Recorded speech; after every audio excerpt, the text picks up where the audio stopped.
আমি তাহারে কান্দিতে কান্দিতে কইলাম, তুমি আমারে চাইরা যাইও না।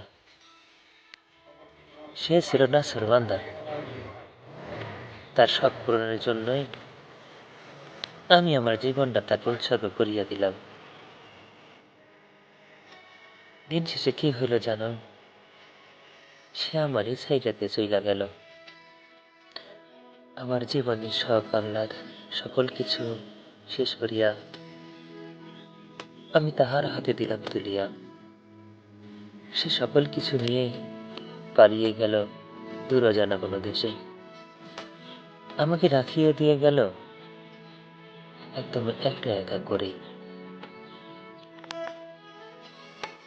এখন আমার বাঁচা মরা দুটোই যেন এক শূন্য মরুভূমি,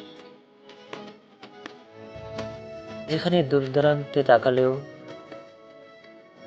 কোনো মানুষের চিহ্ন মাত্র পাওয়া যাবে না।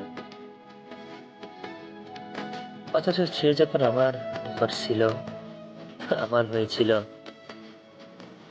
শূন্য মরুভূমিটা মনে হচ্ছিল পুরোপুরি জনসমাগমে পরিপূর্ণ।